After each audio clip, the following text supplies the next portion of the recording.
So the trip to Macedonia was very much with Paddington and children getting into role play and then introducing Macedonia to Paddington. He saw tobacco fields for the first time in his life and had a wonderful time, really. Where we've arrived at, and really one of the most peaceful places that I've experienced this week. Let's go and have a look and see what this nice little restaurant's like. Now we've come to the end of our week here in Macedonia, and this must be one of the most beautiful places in Macedonia. We can have a boat trip here on the lake, and down here there are some trout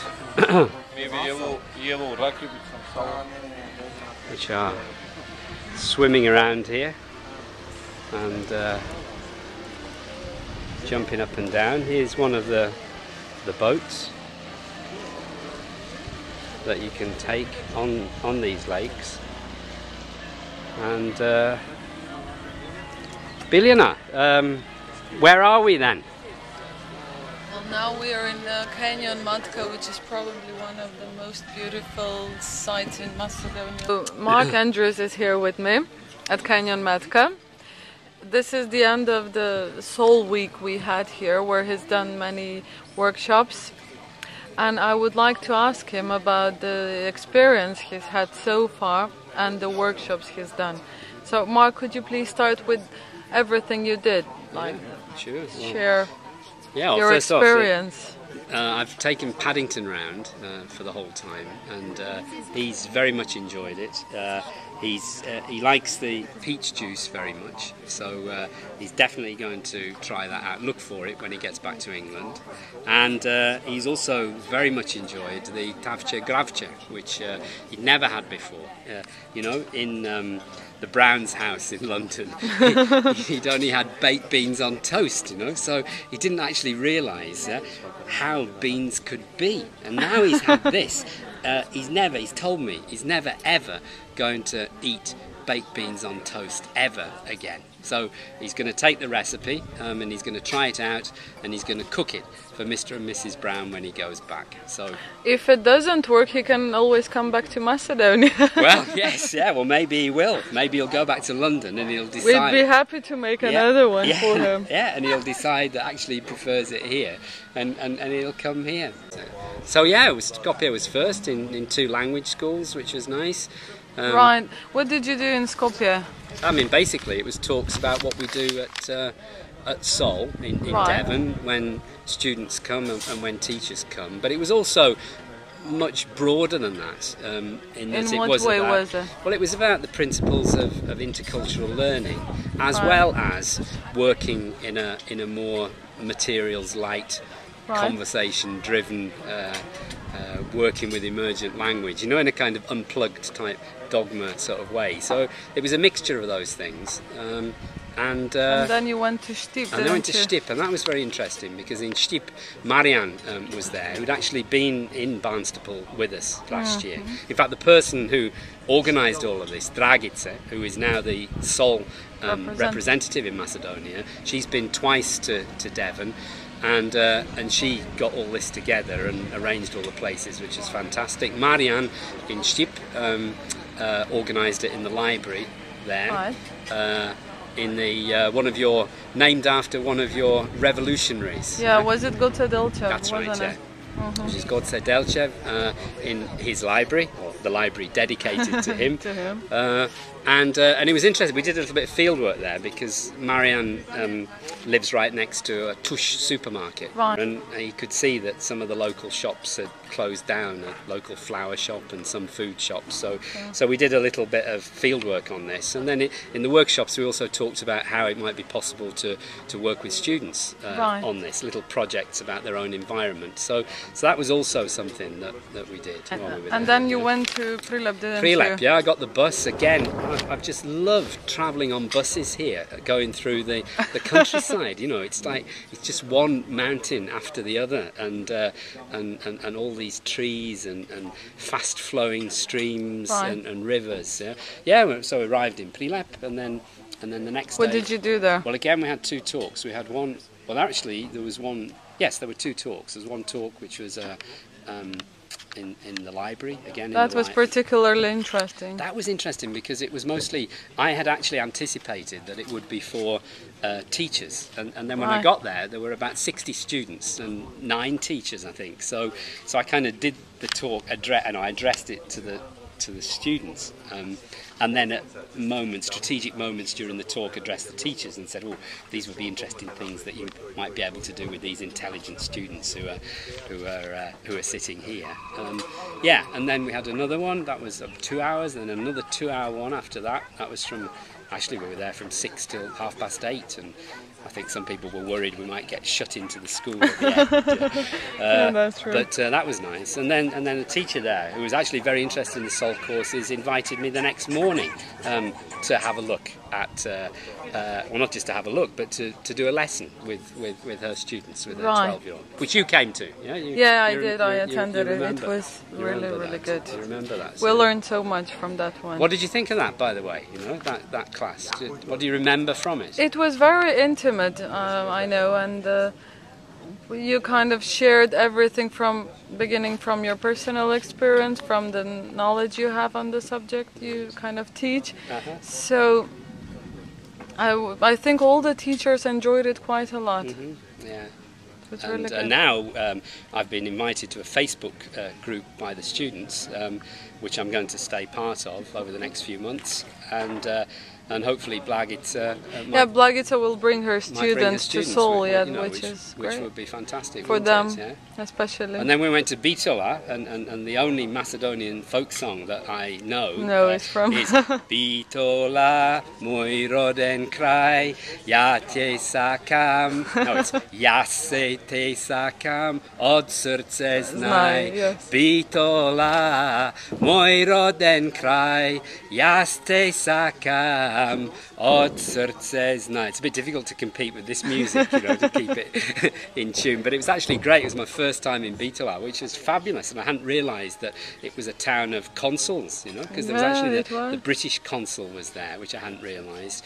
And they had a little festival going on there, a little Montmartre, it said. There was a banner across. There were international students from all over the world there. Weren't there? Yeah. But that was a lovely place, wasn't it? Yeah. We came out.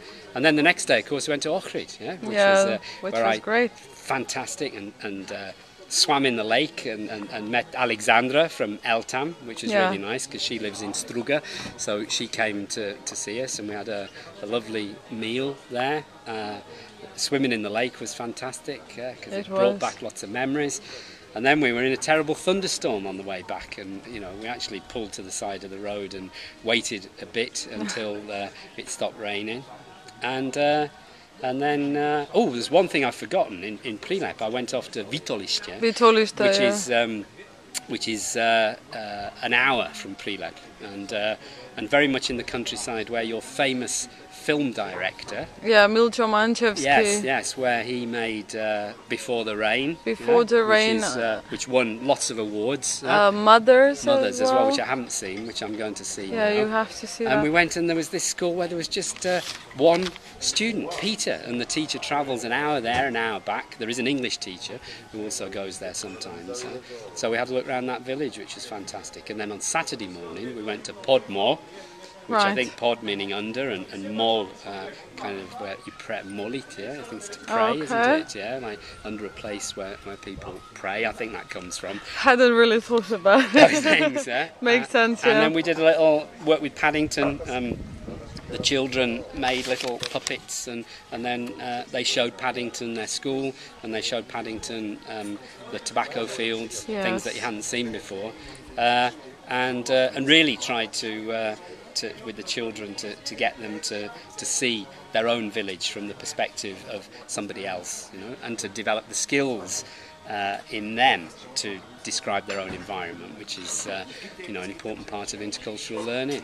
Yes. Yeah, and then then on Sunday we left Prilep and then we went to Skopje. That's right, yeah. And then we were in your school yesterday. Then we went to my school, which was... We did 3 lessons there, which was very enjoyable. We looked at T-shirts, did a bit of work with the students' T-shirts, if you remember. Yeah, that's something you should kind of recommend to other teachers. Yes. That was one of the best ideas I learned there. Yeah, with the T-shirt project. Right, yeah. People should do that.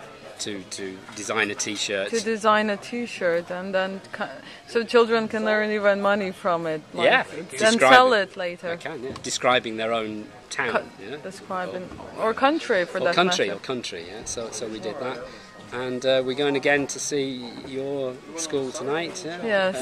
You brought me to this fantastic place, which is a lovely way of ending up. And tomorrow I'm getting the train to Serbia because I'm doing a plenary talk in Jagodina on Friday, again on principles of intercultural learning. So it's been it's really fantastic week. Fantastic week, and love to come back. Love to come back, and thanks for ever so much for looking after me and You're more than welcome for making it such a lovely time. Great. And what about, let's say, the Macedonian culture? Is it something culture specific that you find, let's say, different from honestly, the other I've been looked after. There's nowhere else I can think of where I've been looked after so well by people and made to feel so much at home, and from people giving me their books to inviting me for meals, taking me to places, and you know, it's really been memorable. I mean, you know, it's fantastic. So that's been wonderful. Anything delicious that you tried? Yeah, well, I told you the tafce gravce, which your mother made, was good. I enjoy the rakia when I have it. All kinds of different cheeses. Because I remember in 1981 when I came here to Ohrid, I went walking in the hills, and there was a guy without any teeth. I wish I'd still got who invited me for red wine and sheep's cheese, and I remember chatting to him for about an hour in the sun, looking down at Lake Ohrid.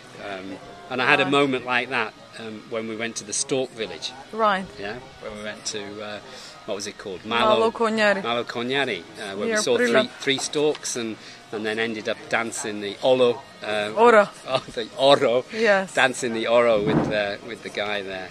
Thanks ever so much, Billion. Thank you. It's a pleasure having you here. Right. I really liked the approach you had with the students and the techniques you used. Most of them related to teaching unplugged, which was kind of working with materials you've got rather than course books. And the children really loved it because they kind of saw a different way of teaching. Right, yeah.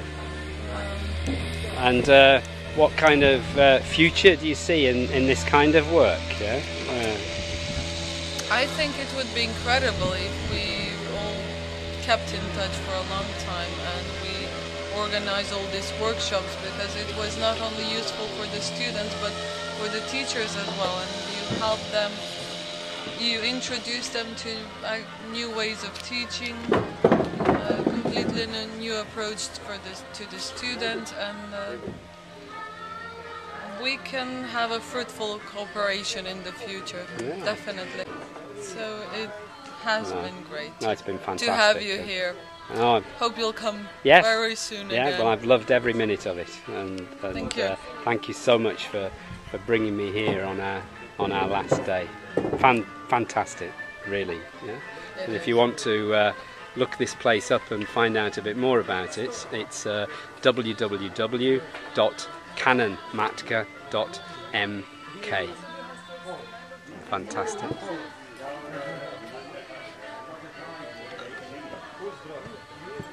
And the fish are still here.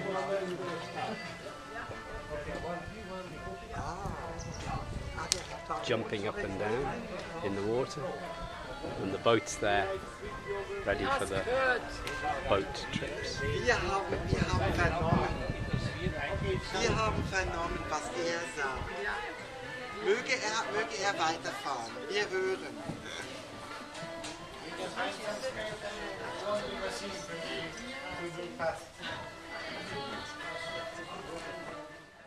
So we're still at Canyon Matka, and Mark has been with us for a week now, and we decided to call him Marko Andreevski. He's Mark the Macedonian now. Marko Andreevski. Marko Andreevski. Oh, he's really enjoying it. So good, yeah. Feet in there, it's so cold, yeah. Can't imagine swimming in this. Oh, that's really cold. Really cold, but so good. I remember when I was 16, I walked the Pennine Way from Derbyshire all the way up to Scotland, and we were in these little mountain springs, and it was so good after you walked for a few hours just to get your feet into the water. God, this is cold, yeah? This is colder than Devon in December. Ah! But really, really nice, yeah? It's great. Wonderful. So here we are now, going back from Matka, which is womb in Macedonian. What a fantastic place. There's a new mosque being built here. The name of the village is up there in Macedonian and in Albanian, and we can see Skopje down in the valley. It's only half an hour away, and I really recommend Matka to anybody who ever comes to Skopje. It's a beautiful place. Amazingly, in Skopje, there are red double-decker buses. Anyone who thinks that these only exist in London had better come and have a look in Skopje.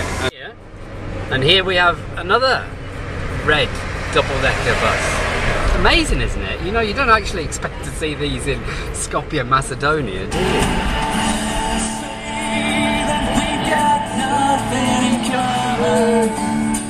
No common ground to stand from, and we're falling apart. You'll say the world has come between us, our lives have come between us. Still I know you just don't care. I said, what about breakfast at Tiffany's? She said, I think I remember the film. Unless I recall my name. What kind of hate?